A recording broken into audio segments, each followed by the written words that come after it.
I'm Alex Klausner from Rehasher from Gainesville, Florida. Hi, I'm Will Campbell from the Savants of Soul from Gainesville, Florida. And I'm Michael Higgins from the Forum from Orlando, Florida. And you're listening to the Around the Turntable podcast.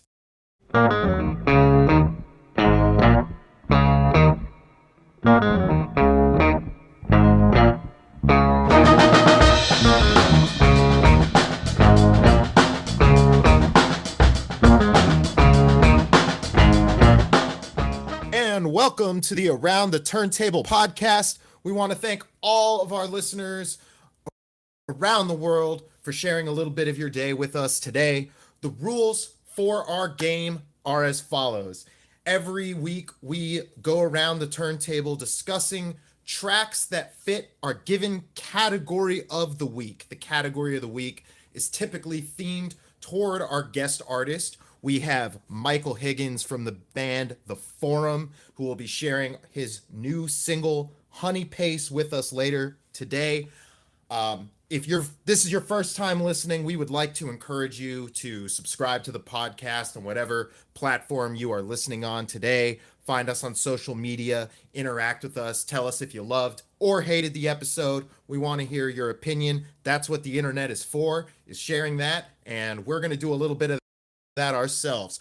Right now, this week's category is, drum roll please, Smashwords. Now, I've got to do a little explaining of this one. What a Smashword, quote unquote, is a word that is created by two or more real words being thrown into a jumble together to make a fake word, a word that does not exist in the dictionary. And ideally, I think it's like one giant word. And again, is a fake word that consists of a bunch of real words. So, how did you all fare with this one? Will, what did you think of trying to pick for this one? Well, I had a really challenging time. I made a list today, actually, when I was thinking about it, of all the potential candidates, and I definitely found it to be more of a challenging than I was expecting. And I came up with a lot of song options that I kind of briefly discussed with you earlier, and turns out that a lot of some of the songs that I had in mind didn't actually fit the category. I almost misunderstood it and came around to some good picks that actually fit the category. So, yeah, I'm excited. We'll get to that in a second. I want to hear what Michael thought of trying to pick for this one. So, hearing that you guys had a tough time was actually concerning for me, because I wondered if I also did it wrong, but I think I have it right. It took me a couple minutes to get to think of the first one, but then when I did, I thought of a couple other ones, and I was saying earlier before the recording that maybe it's just because I listen to like try-hard indie bands that try to, do what we did for our single and just come up with something that doesn't exist yet and just mash a bunch of words together. But I think I have a good grasp on the category, so I have a good one. That's awesome. Yeah. I also really appreciate, like, and full disclosure, Michael and I I actually used to work playing drums for the Forum for a little while, and so having Michael on, I felt like we could really get in. We could go for a really weird category with this one, and I appreciated him being willing to roll with this one. So with that in mind, Will, you said you had a bunch of trouble. What did you land on, my man? Well, after some careful thought and I decided to go with the track Tree Fingers from Kid A by Radiohead. So, yeah, all one word, Tree Fingers, which fits the category. And it's a really interesting track, I think, to pull out for this. It's really unconventional. It's almost like ambient music. It's like a soundscape. And a fun fact about my song, pick, Tree Fingers, is that it's actually, when you listen to the track, keep in mind the sounds you're hearing are actually just made from a guitar. It's kind of Radiohead has three prominent members: Tom York, Johnny Greenwood, Ed O'Brien, and they all play a combination of either all three are on guitar, one may be on piano, one might be on acoustic, several different arrangements. But Ed O'Brien is the more consistent guitar player, and he supplies a lot of the sort of weird sounds and textural elements of Radiohead that when people go, oh, like that's a really cool part, most of the time it's Ed O'Brien. And this song is pretty much done by just him. So I'm really excited to share this tune and everybody listen to it and, hear what everybody feels. So Cool. I had no idea that was just like just him or only guitar on this track. So I'm gonna definitely be listening to that, listening for that. We're gonna encourage all of our listeners to listen for that when we drop Tree Fingers on the Around the Turntable podcast, coming right up.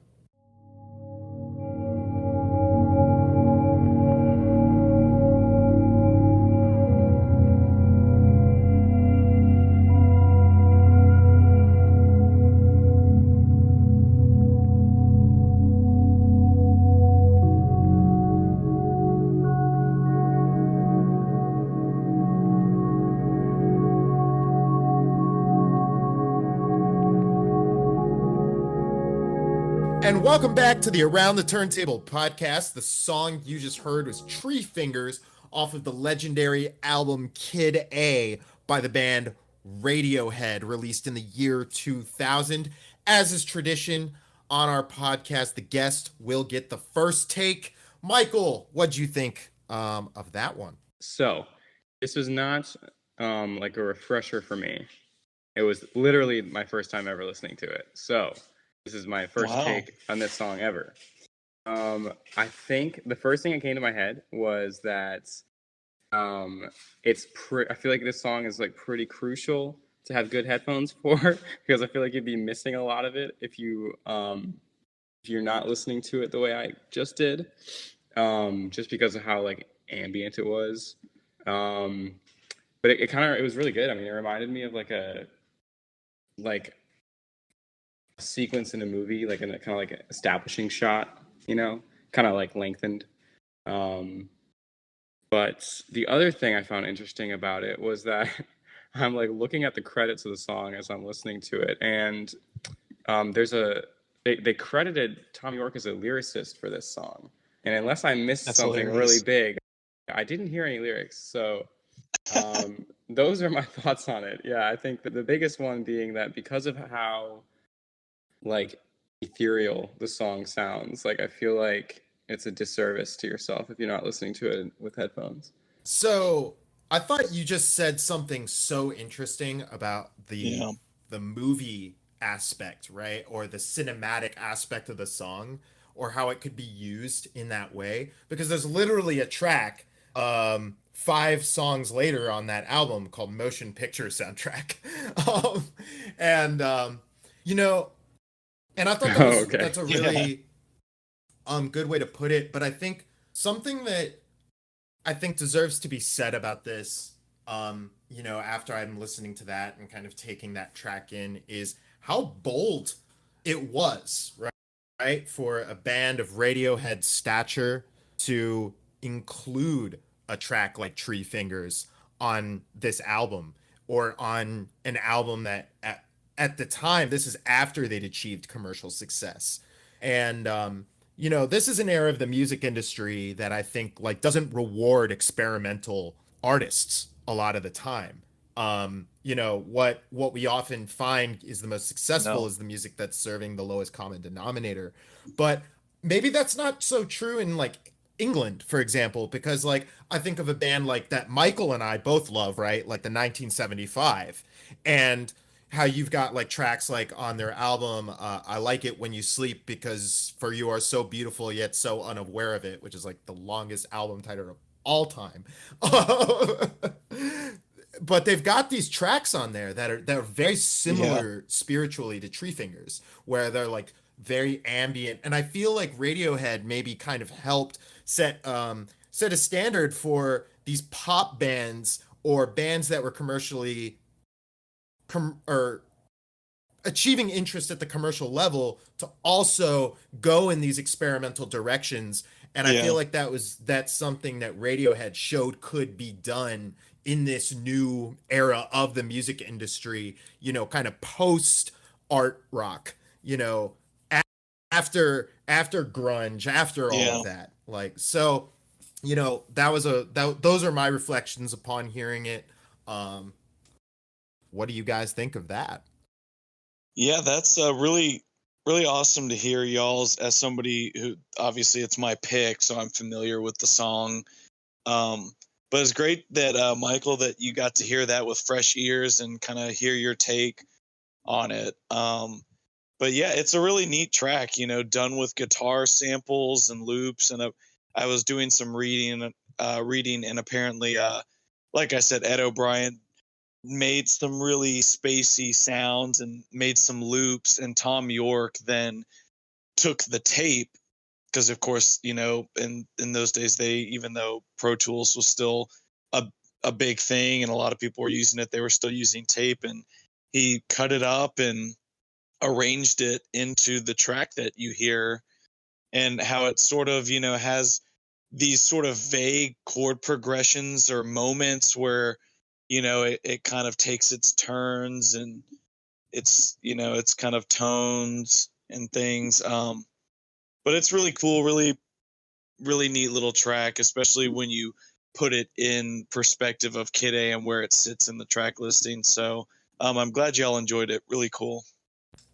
Absolutely. So I guess this is going to be my turn to present my Smashwords song. So I'm going to take this opportunity to kind of big up my hometown, Gainesville, Florida, a Gainesville band, a band that's been really important to the scene here, but also I think to a lot of people across the world, and that is the band Against Me. So the story behind this song, I first heard this song as an acoustic song.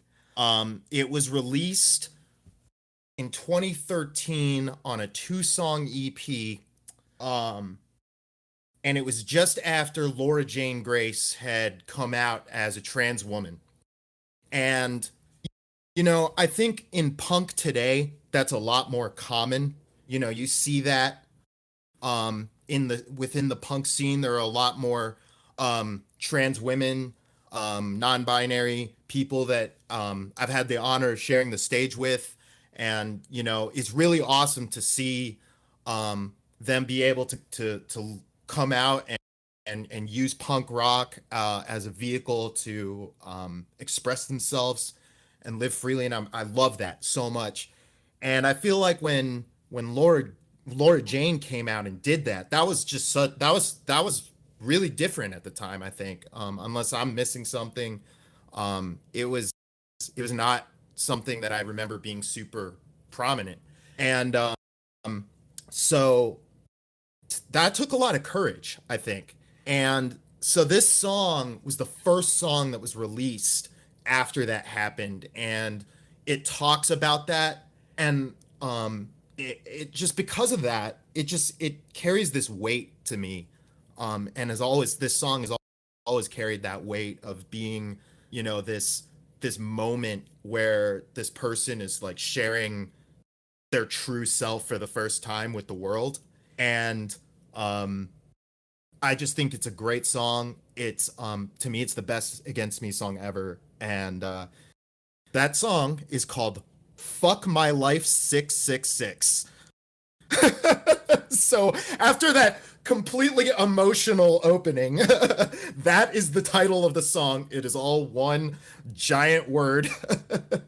And I cannot wait for you all to hear this. It's a great tune.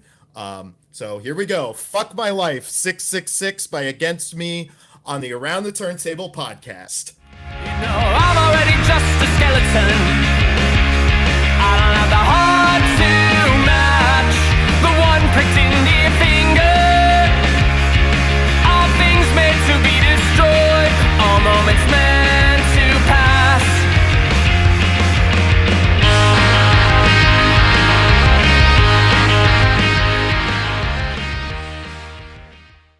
And welcome back to the Around the Turntable podcast. The song you just heard was Fuck My Life 666 off of the album Transgender Dysphoria Blues by the band Against Me. I forgot to mention before in my intro that we weren't going to hear the acoustic version. We were going to hear the like full-on full band version that came out on this album afterward.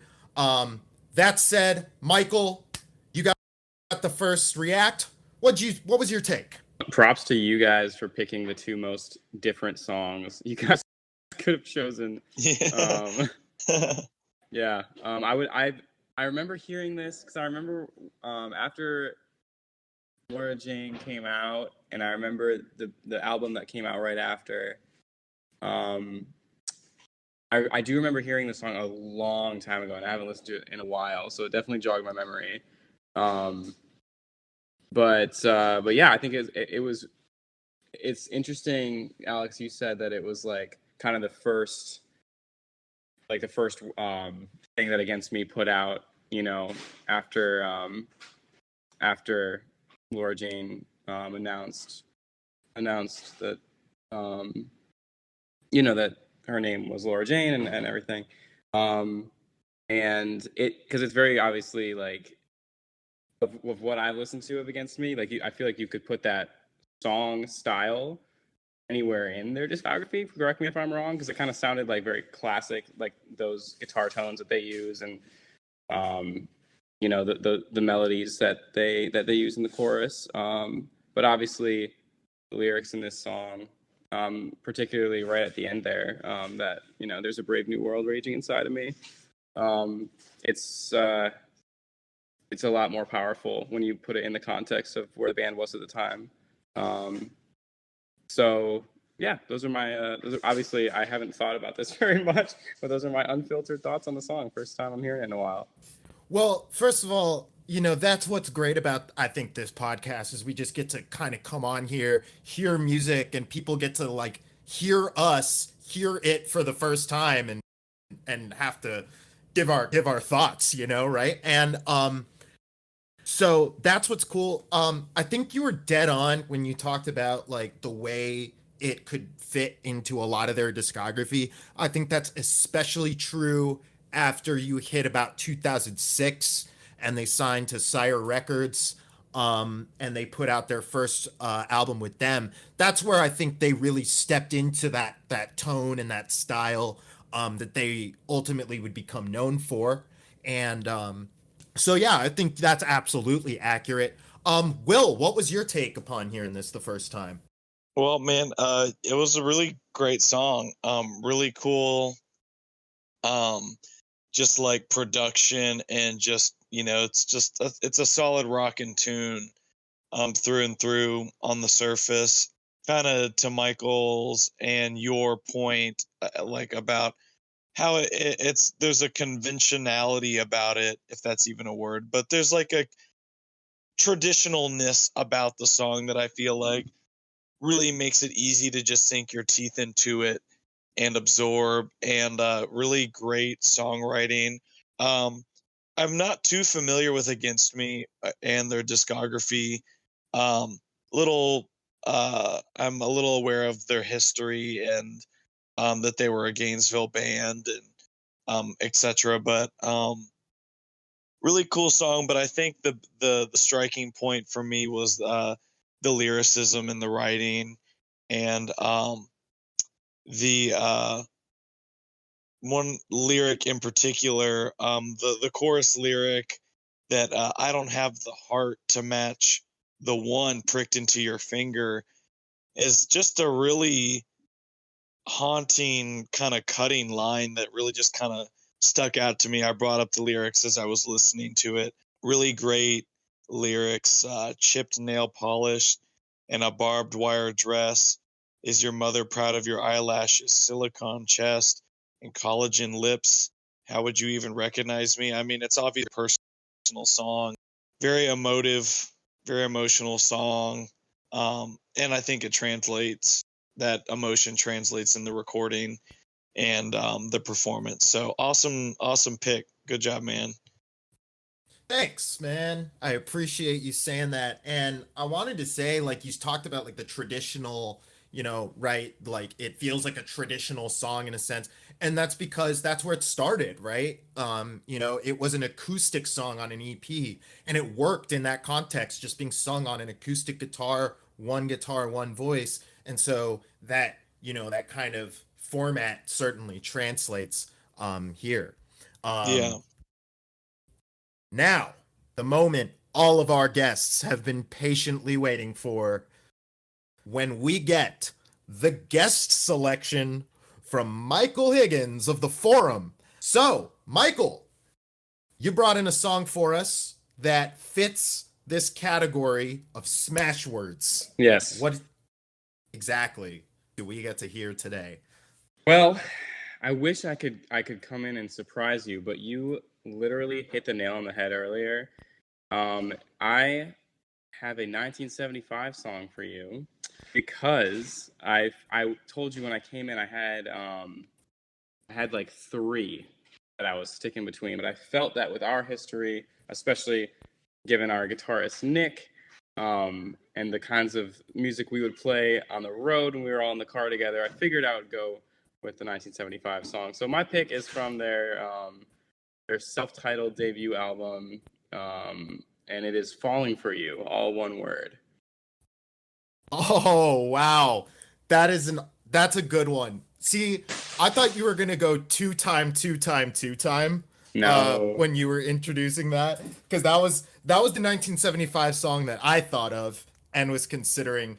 Also, for the record, I'm so proud of all of us for not choosing Wonderwall, because it Yeah. totally would have counted. And all due respect to Wonderwall, I actually love that song. Also, shout out to my girlfriend for pointing that out to me.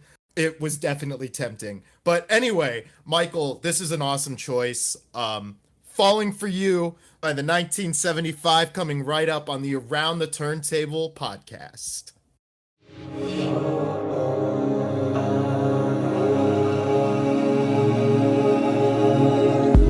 Don't you see me?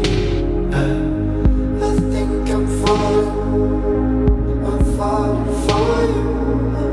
And don't you need me? I think I'm falling. And welcome back to the Around the Turntable podcast. The song you just heard is Falling for You by the 1975, off of the 4 EP originally in 2013, and then later included on the deluxe edition of their self-titled album. I am going to give the first react for this one. Michael, once again, great choice. So I get to, I guess, get personal on this one. That was the song that when I first asked Dana if she wanted to be my girlfriend, we were watching the 1975's performance of the O2 Arena 2016, I think, and that was the song that was playing when I did that. So you just took me back, to that one. Very sentimental, very, very to my heart. Yeah. So it's a great song. It's a great little ballad. For the 1975, obviously they're kind of known for this like kind of 80s synth pop vibe, and you definitely get a heavy dose of that synthy kind of nighttime aesthetic that they have. It's very evocative of like a late night. I almost feel, right? And you're just you get that atmosphere from that synth that they're using. And so, I also, of course, you hear the heavy dose of Matty Healy and the way that he uses vocal effects, and he, I think that the sound that the 1975 have really helped perpetuate and propel really makes heavy use of those vocal effects. Even on your music, Michael, when I go and I listen to a song like what is it? Somebody to Rely On. And I hear Matty Healy, you know, and the influence that he's had on the music, you guys' music, and just indie music overall. And it is really through that way. And also I think the use of the way that George drums, I think, has also been a really big influence that they've had on indie music overall. So anyway, that's my take. I thought it was a great pick. Super, like, just like I said, warmed the heart.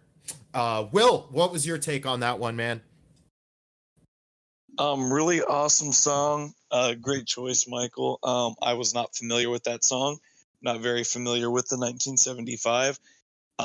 So I love that we have this mix of like a song that Michael picks, and then you, Alex, you like it's a song that you're familiar with and that you know and are have a relationship to the song. And then for me, you know, it's a new song and I'm hearing it with new ears, and I just love that, I gotta say. But yeah, I think you kind of hit the nail on the head with the whole sort of like that song really kind of puts you in a headspace. It puts you in an atmosphere similar to Tree Fingers.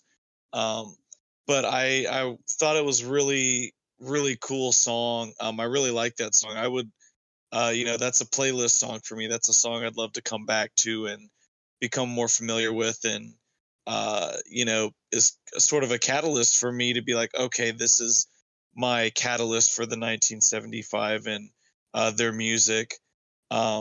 Really loved, you know, kind of ironic that I picked a sort of ambient, textured, atmospheric song like Tree Fingers, and then this song is parallel to that. I feel like with some of the sounds and the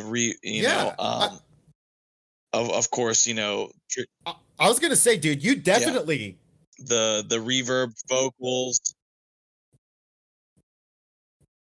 I'm sorry.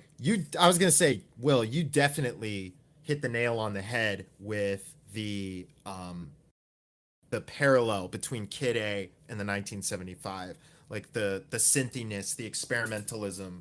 That was something that I was mentioning earlier. So yeah, I mean, it was cool. It's cool that you got to actually hear that in action on this episode, right? So yeah.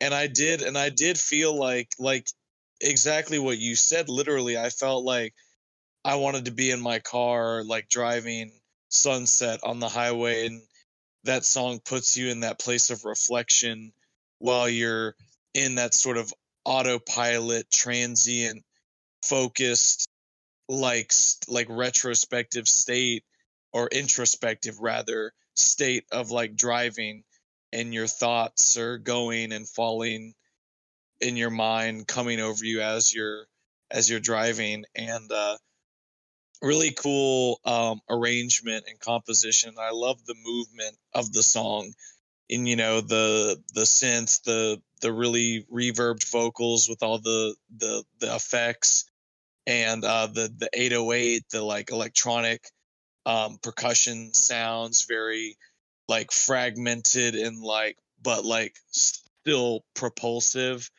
And how just the movement of the song, and how it doesn't ever like go balls to the wall, but you do have a moment of peak. You know, there is there is a movement that you could graph out to the song. But I love that it kept its sort of atmospheric place, but also still had movement, and still you know, told its story. So really cool song. And I'm, you know, just love these moments on the podcast where we all get to be introduced to new music. And yeah, those are my thoughts. All righty. Well, that is going to wrap this week's episode of the Around the Turntable, at least for the picks the group picks section. If you've liked any of the picks so far that you've heard, definitely give us a shout out on the podcast. Let us know that you thought we picked a cool song, or if you have a song that you think is cooler than what we picked, we definitely want to hear about it on our social media too. Hit us up there, subscribe on whatever platform you're listening, tell your friends about it. If you like what you heard, spread the word. All right, that housekeeping out of the way, we want to get to close this episode out with our guest artists getting to share their piece, which fits the category Smashwords, inspired this week's category even, which is the single Honeypace. Michael, can you introduce us to Honeypace the same way you've introduced us to the song? This one was 1975? different for us in that we typically don't want to touch a song in the studio until we know kind of where it's going. We'd be lying if any of us said we knew where it was going by the time we got to the studio with it. So that was kind of a departure for us in terms of the songwriting. I mean, it kind of just started as you hear chimes kind of throughout the song. Those were just two guitars playing two separate parts that we thought fit kind of cool together, that Nick and I just played in my kitchen for like an hour one night. And it kind of ended up being the backbone of the song. But past that, once Jake put his basic bass progression on there, and once Ethan sort of had a little back and forth verse chorus beat, there wasn't much to it, and we were just like, all right, let's take it in and see what happens, because to that point it had just been like everything that we had come up with for the song just kind of felt cool, and we're like, let's just ride the momentum of that and see if we keep finding things that sound cool. So it was very different in how experimental it came together, and it took several recording sessions.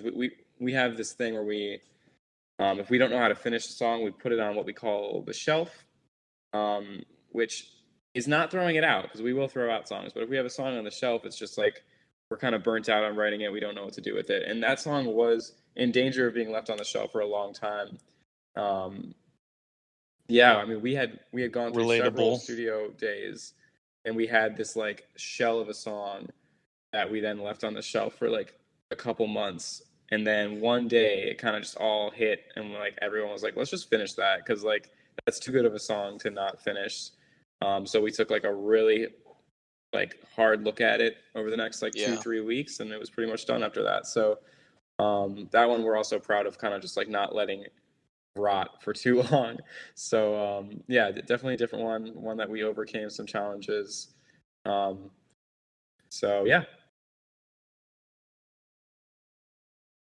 That's cool. I love hearing the background of a song and hearing how its genesis happens, and very relatable point about how, like, you know, some songs aren't just quite there. They're not quite a quote unquote song yet. And it's like, okay, put it on the shelf or put it on the back burner, let it simmer. We'll come back to it, see what it needs, or see where we need to take it. So I love that. I love having that context going in.